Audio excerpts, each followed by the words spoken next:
and the night is yours alone. So here we are in Belgrade. As you can see, it's a very sunny afternoon, and we're here with relatives of Dr. Elsie Inglis, who have come over from Scotland. And we're here at the site of the new hospice in Belgrade. Belgrade is actually one of the few European capitals that doesn't yet have a hospice. And so terminally ill patients at the moment don't have a place where they can come and find the expert care that we all know as hospice. The good news is that we've already paid for this property, and our first stage is to open the daycare and outpatient clinic. And then the second and exciting phase will be to build the first inpatient hospice on this site. So I believe it will be built brick by brick. In total, we need to raise 1.2 million. We've already raised half that amount through our fundraising efforts, and as you can see behind, many people have donated a symbolic brick, and their names are on it for all to see for the future. So I believe that if you can help the hospice in Belgrade by supporting it in any way you can, by buying a brick or donating money. If you're sure you've had too much of this life, hang on.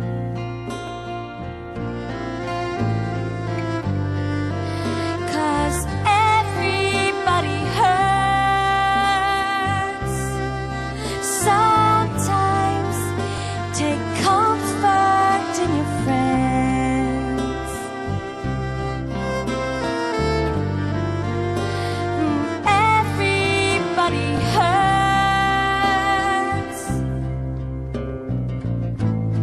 So I hope tonight at our Edinburgh Ball that you'll be generous in supporting the hospice cause to help us to get this hospice open and running as quickly as we possibly can, because there are so many patients here in Belgrade that need its services.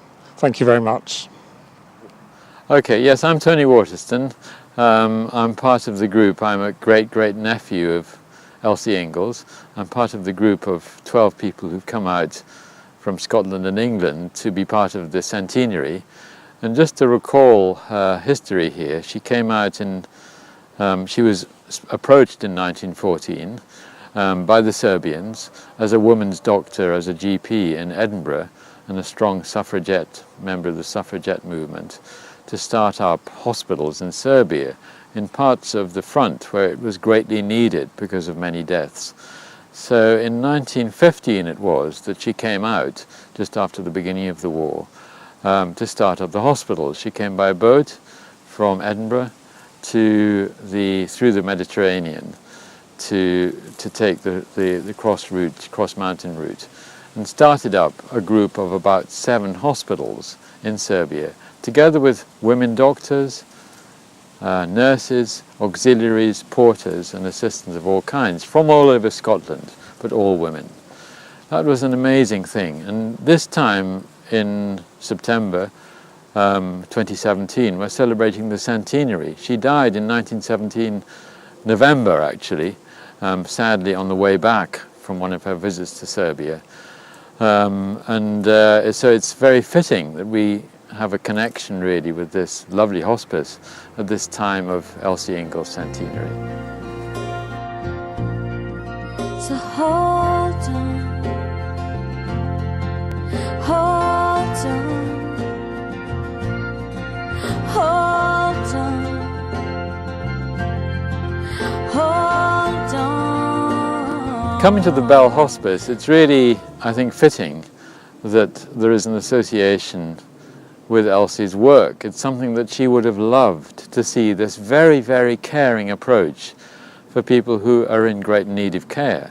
So it's really very pleasing, and we're honoured in the family that one of the wards is being named after Elsie Inglis, and so her name will live on in the hospice.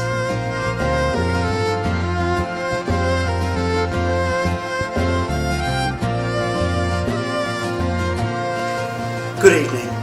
I'm really glad to be associated as British Ambassador to Serbia with the project to build the first hospice in Belgrade, Bel-Hospice. There's a real need, we know that from the work that the hospice is already doing as a day hospice.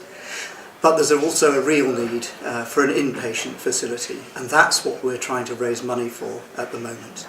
I'm so glad to see so many of you here to support Hospices of Hope and to support the work that's being done in Serbia. I hope you have a great evening, and I hope that your contribution will help to make what we dream of a reality. to hang